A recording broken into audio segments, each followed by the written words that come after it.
Hai guys, jumpa lagi sama gue Yoka. Kali ini gue mau ngomongin tentang antipola di Teamworks, yaitu blaming atau nyalain orang lain. Jadi ceritanya itu latar belakangnya, ada salah seorang temen gue, dia kerja di perusahaan X gitu, startup juga, teknologi gitu. Em, jadi dia cerita kalau ada di perusahaannya dia, salah seorang pimpinannya itu kayak nyalain anggotanya di grup terbuka gitu. Jadi kayak dia bilang kayak, eh lu kenapa kayak gini sih gitu. Ini kan bla bla bla bla bla bla gitu, dan itu di grup terbuka langsung di copy paste code-nya gitu, dan ternyata terus out itu eh, yang dia lakuin itu nggak ada di situ gitu. Dan terlepas dari yang dilakukan dari situ apa enggak, menurut gua hal itu sangat tidak etis ya, dan tidak efektif juga, dan banyak dampak buruknya ke tim gitu. Dan lewat video ini gua mau nyoba kayak ngasih tahu kenapa ini tidak bagus, dan gimana sih alternatifnya biar apa yang kita mau itu bisa lebih dapat gitu. Oke. Yang pertama, blaming itu yang tadi ya, menyalahin orang lain itu sebenarnya cuma nguntungin diri kita sendiri gitu. Dan kenapa gue bilang gitu? Karena ketika kita nyalain orang lain, dan apa itu di depan umum itu kita cuman kayak muasin ego kita aja gitu. Dan kalau misalnya maksud kita itu adalah dengan kita ngomong di grup terbuka atau sejenisnya itu, yang lain bisa mengambil pelajaran, itu enggak gitu. Ada cara lain buat orang lain itu ngambil pelajaran. Tapi bukan kayak gini. Kenapa? Karena satu, tim kita akan anggap kita tuh, ini kok kayak gini banget sih gitu. Atau kalaupun enggak, itu kepercayaan tim kita sama kita itu akan jauh berkurang gitu. Kenapa? Karena mereka ngerasa nggak aman dekat kita. Karena mereka ngerasa bahwa kita bisa meledak satu waktu, dan eh, itu nggak akan enak aja gitu. Gue inget cerita salah seorang temen gue. Dia waktu itu pindah dari perusahaan yang lama karena di perusahaan lama itu punya budaya blaming. Jadi di perusahaan lama itu kalau misalnya ada yang lakuin kesalahan, akan diumumin depan umum dan dipermalukan habis-habisan gitu. Dan dia pindah. Padahal temen gue ini jago banget gitu. Tapi dia pindah dari perusahaannya karena dia nggak tahan ngelihat orang lain diperlakukan seperti itu gitu. Jadi kalau misalnya kita ada di posisi pemimpin, jangan lakuin ini.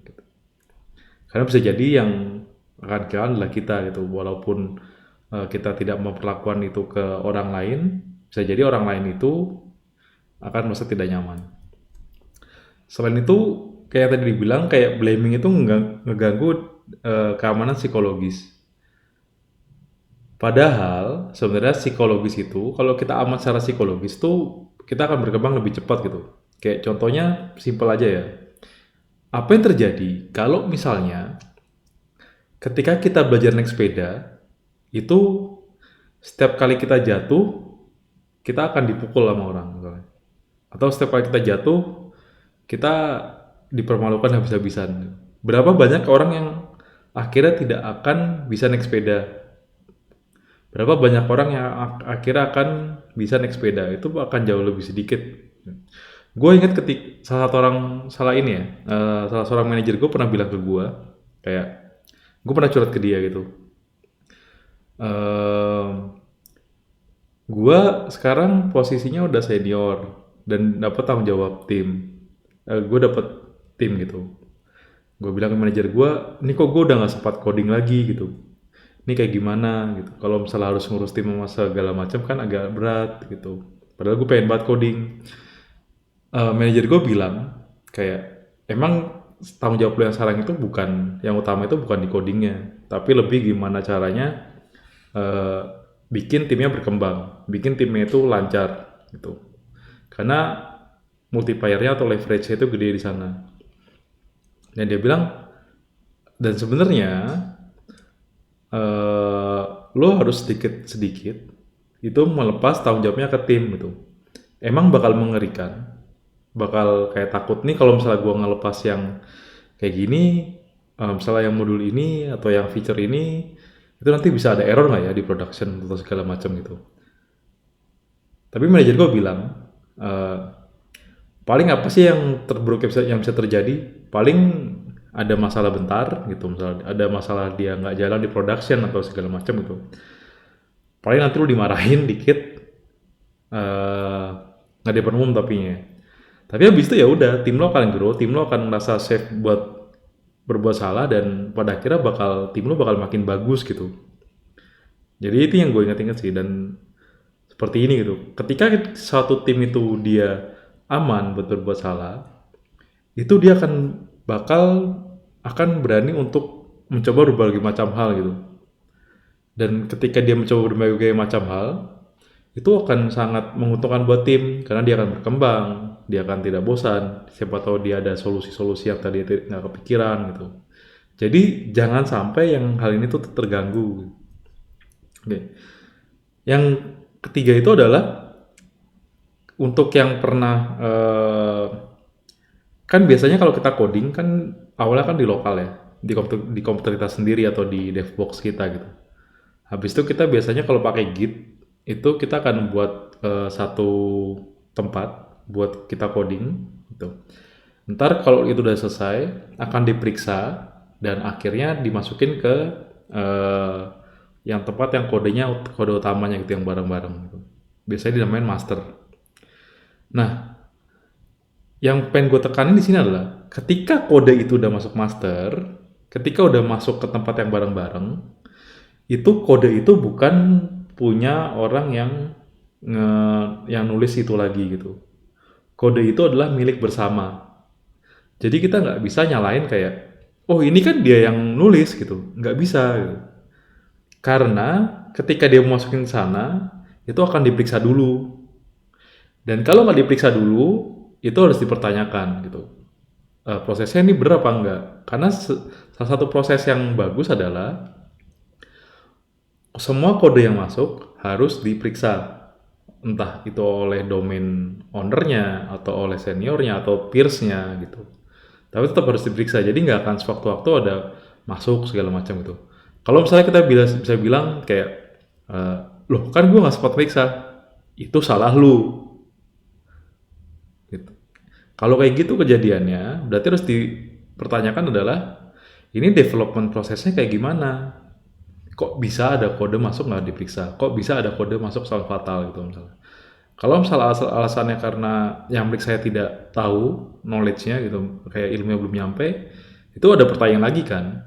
Kayak kenapa dia belum nyampe ilmunya? Apakah mentoringnya tidak jalankah? Apakah proses penyampaian ilmunya nggak jalan atau kayak gimana gitu? Jadi nggak bisa langsung disalahin gitu aja. Gitu. Orang yang nulis itu nggak bisa. Ini udah punya bareng-bareng. Ini tim. Kita ambil kreditnya bareng-bareng. Ya tanggung jawabnya bareng-bareng gitu. Kalau begadang bareng-bareng. Kalau ada senang ya senang bareng-bareng gitu. Dan perlu diketahui juga bahwa nggak ada satu orang normal pun yang mau berbuat salah di kerjaan. Biasanya orang itu pengennya kerjanya bagus, pengennya kerjanya lancar gitu.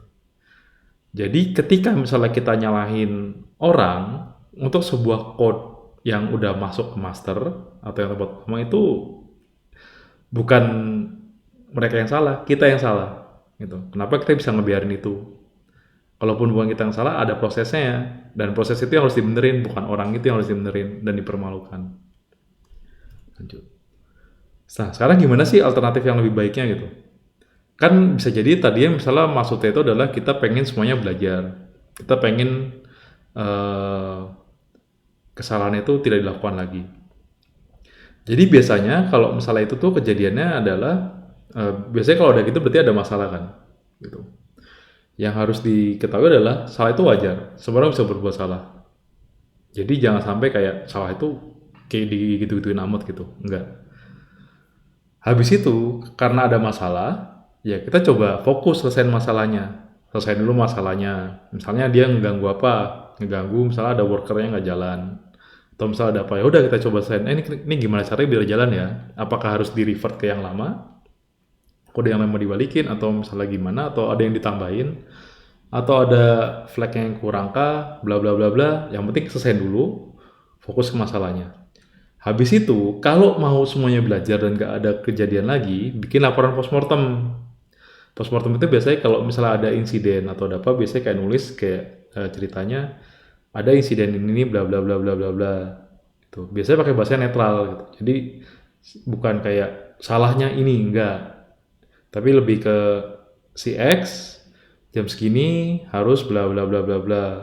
Ternyata ada indikasinya bahwa sistemnya error. Errornya itu adalah bla bla bla bla dijelasin. Kenapa? Berarti terus kayak nanti dilihatin lagi gitu kayak oleh karena itu buat kedepannya yang bisa dilakukan adalah bla bla bla bla. Ini kan beda ya gitu. Dan dokumentasi ini nanti bisa dipelajari semua orang, semua timnya. Dan timnya itu akan jadi lebih baik. Dan kalau ada kesalahan, ya akan yang rasa aman aja gitu. Mereka akan tanggung jawab, ngebenerin, habis itu mastiin bahwa yang lainnya tidak ini. Dan itu lebih enak, timnya akan jadi lebih berkembang dengan itu.